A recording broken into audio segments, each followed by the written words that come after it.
We went for the most difficult solution, which is to acquire a land and build a house on a land. I'm thinking, is there a way to speed this up? So far, what we managed to achieve was... Hi, I'm Laura, and I'm a psychologist. Hi guys, I'm Saul. I'm Portuguese, Leiria district, and I work in IT. We are planning to build a house here in Portugal, and we are inviting you to join on our adventure. We will be sharing with you the progress of construction. Spoiler alert, it will take time. It will not be fast. I want it to be fast, and my goal is to try to make it as fast as possible so that we can move in here. For many years of my life, I was a project manager and worked in agile methodologies, and I would like to build our house also using the agile methodologies. But we have to remember we are in Portugal. Where everything takes longer. Right now, we are at the end of the January 2026, and the weather is a little bit cold, as in Portugal. It's one of the coldest months. Also, today we chose pretty good day for filming, but it rains a lot. We should introduce Dito. And this is our best friend, Dito, who will be accompanying us on this journey too. He's very happy to have a new house built. The general plan for the land after the main entrance here from the road. Maybe Laura, show the entrance from the road. Yeah. So we have the main entrance from the road. There is an entrance here, and you can see there is the well. So the general plan for all the building is it's like next to the well. We will have our garage, which is more or less where it is the car now. Just a simple garage, some pillars, and a roof with solar panels. Then after the garage and the well, there will be the house. After the house, it will be a bit downhill, as you can see. So this flat part is the planned location for the house. After the house, there will be this working area, some garden area. Yeah, so it should be pretty good and beautiful with this amazing view. Today is the 176th day since we own the land, and so far what we managed to achieve was clean it from the cane that we will show you later. Part of the land was very bushy. We managed to hire a topographer to measure the land and choose the architect who will be doing project of our house, and also we are in progress of putting the fence. Something else?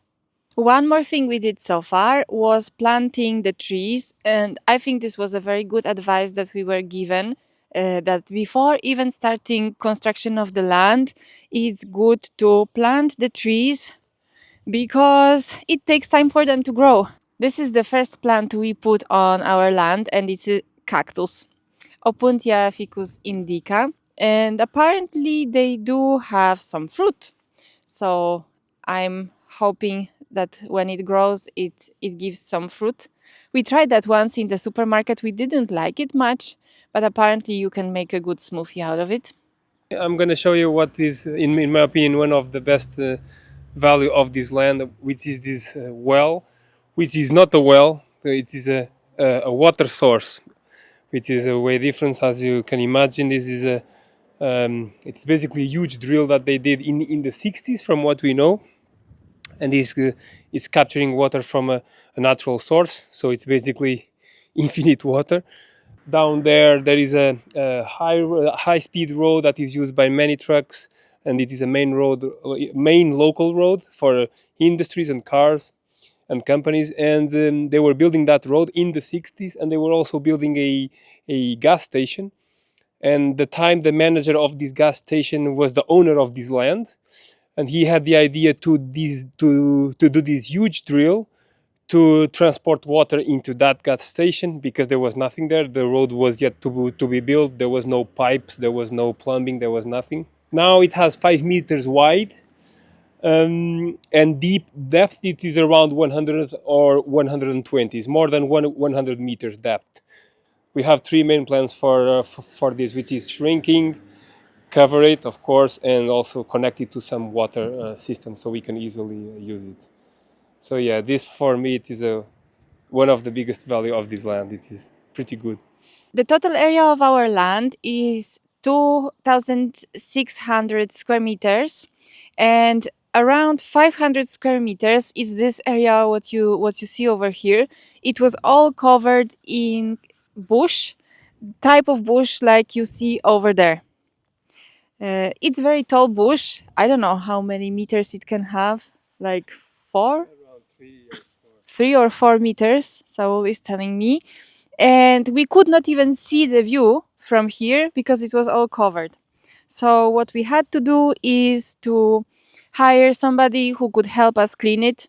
And it was 2 days of non-stop cleaning these bushes. This thing grows back very fast. So we are thinking what to do with this part of the land. Also, you can see that there is a very big drop because first part of our land is located on a hill, and then you have a very big drop in there. So if you have any good ideas what can we do with this part of the land, you can let us know in the comments. Wait, are you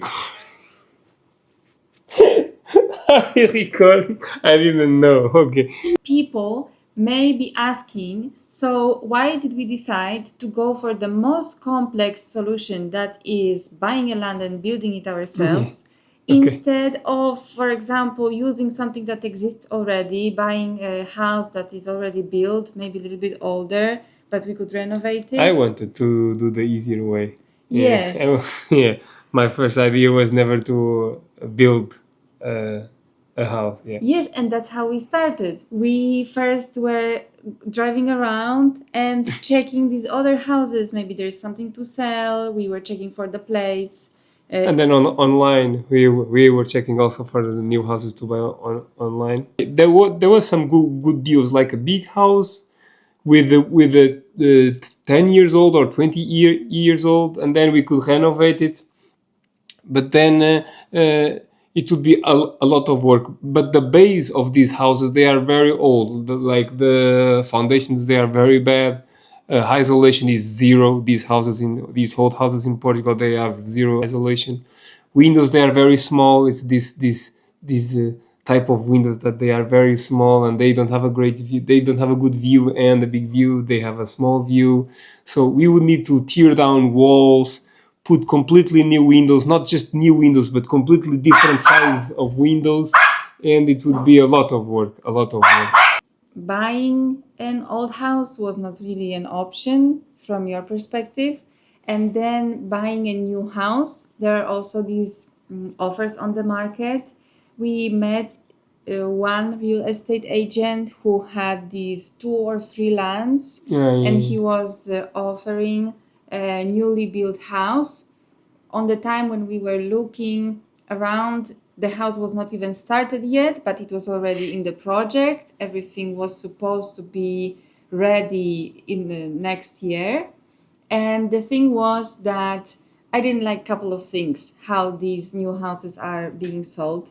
So first of all, they have a very small land around.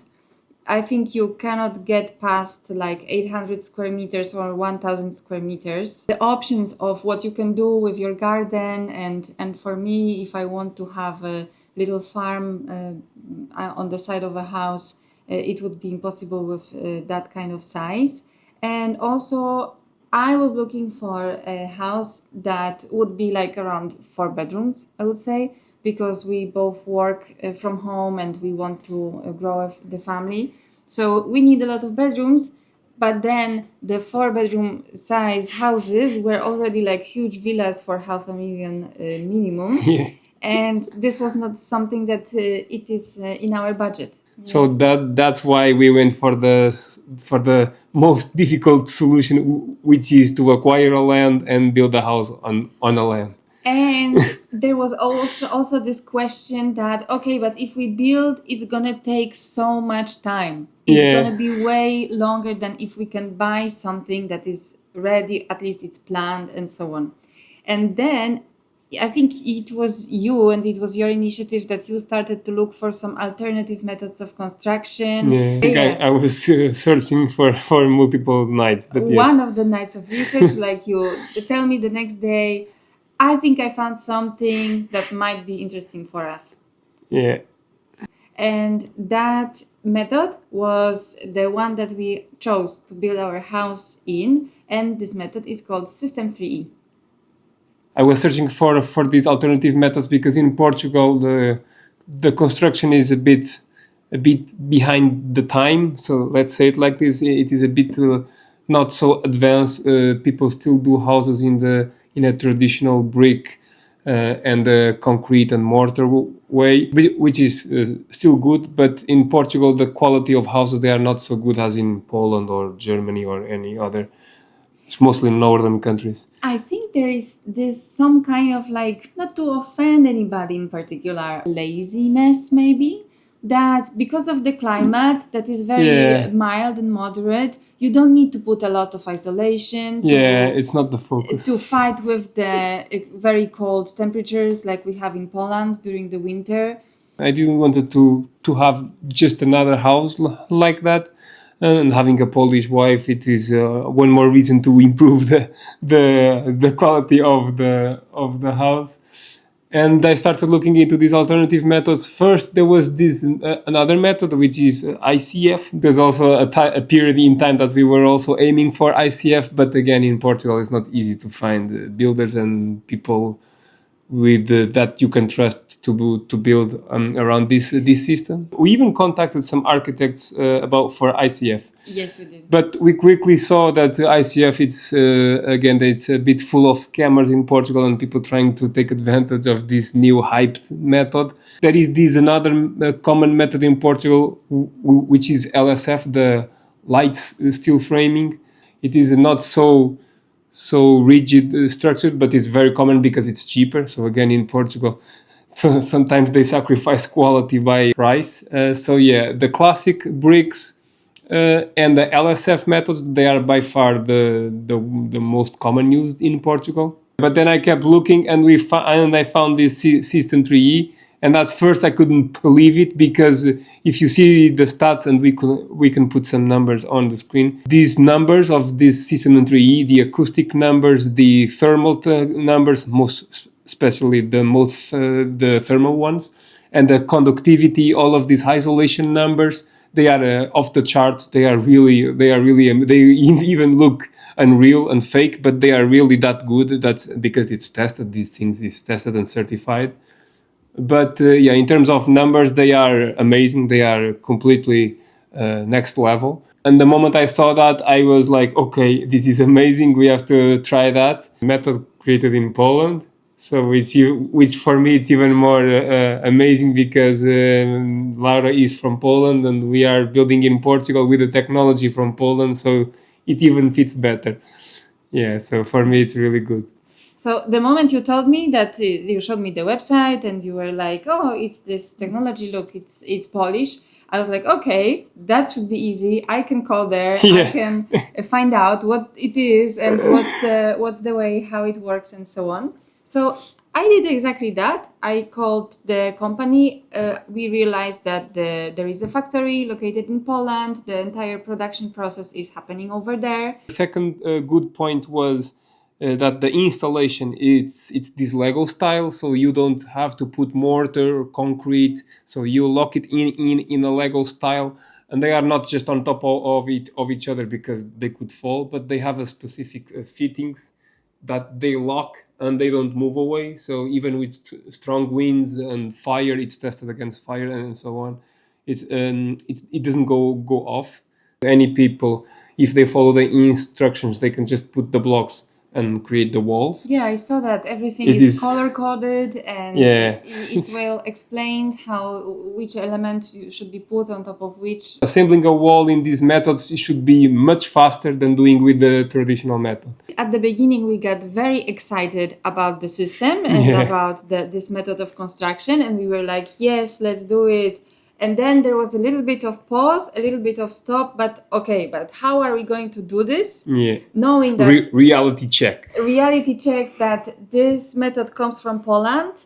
We need some people who are architects, engineers, construction companies who know how to work with this method. And then there was a little bit more uncertainty whether we are going to really do it here. Knowing that we want to build a house in the System 3E, we started to look for architects. Yeah. And we did a bit of research. I think it took us around 1 month to interview 5 architectural companies, different studios. We were pretty open-minded. We chose people who were very young and maybe not so much experience. We went to also very professional, very well-established architectural companies. And we compared the prices and their offers. And on every appointment, we also said that we want to build the house in the System 3E. So how did it work out? Yes, some people they were like, okay, what is this? Yeah, if you mention that to an architect in Portugal, they start a bit backing off. There was one specifically said, but what is that system? Are you sure that system is even legal or certified? Because I don't work with that system, and my engineers, they only work with the classic method or the LSF method. We don't do houses in other methods. At that point, I was even starting to consider, is it possible to hire an architect from Poland that could make the project for us? And we were also considering that option. However, at the end of the day, we need to submit the project to the local municipality of our region of Porto de Mos, and it needs to be approved by Portuguese office. And there is so much bureaucracy detail that is only known by, I would say, the Portuguese architects. Yeah, because it's not just about the architect. What matters the most in the end is this signature of the architect, which is the termo de responsabilidade, the responsibility term, which is it needs to be from a valid certified architect and recognized by the government. So doing that with a Polish architect, I think it would not even be possible. It would not be legal. In the end, we choose to go with an architect that was working with this Portuguese company that they work with the Polish guys for the blocks, and they use this system for their houses. They are also starting it for a few years. They are also recent. So now the situation looks like we already submitted our project. The project is divided into 2 parts. One is purely architecture, and then after this is approved, we are going to submit the specialties. There are 12 or 13 types of specialties that you have to submit. This work involves not only architects but also engineers who are going to calculate the stability, acoustics, pipes, electricity, and so on and so on. To wrap it up so far on the timeline, last year was all about buying of the land, cleaning it, and doing the topographical survey. Then it took us around 6 months actually to finalize the architectural project with the architect that we found who collaborates with the System 3E. And so far, it's been 2 weeks since the project is in the municipal office waiting for the approval. And I hope that it will evolve way faster after we get the approval and start to assemble these blocks. So far, the feedback was very good. We already got our first answer from the municipal office, and they did not have any technical questions. They did not have any doubts about the method of System 3E. So I'm being optimistic about that. When you apply a project for approval in your local government, it can take months, but that really depends on your local government. If it's like a Lisbon or Porto, they are huge. They have a lot of houses, a lot of internal process. Usually they take longer. But because our local government, it is a smaller area. So far, it's going fast, and I think that. But that is something that really depends on your area.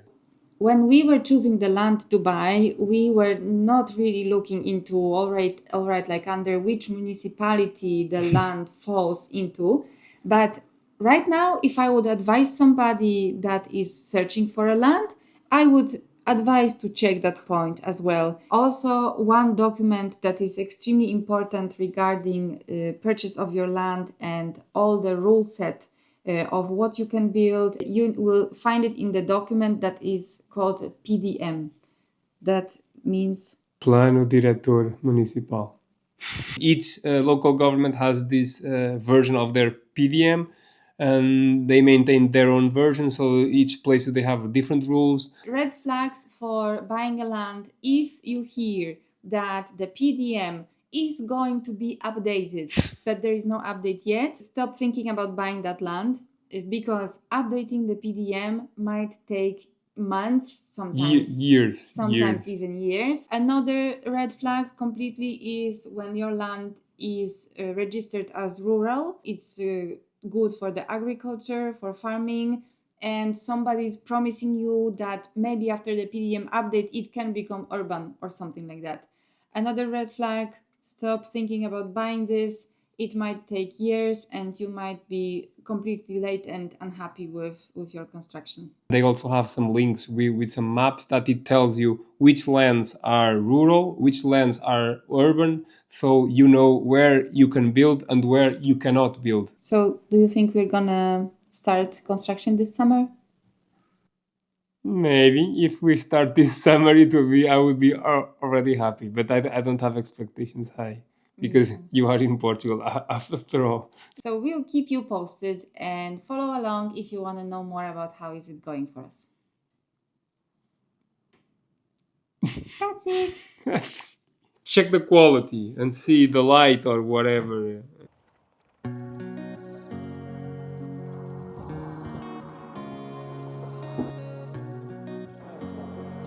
I can do that job.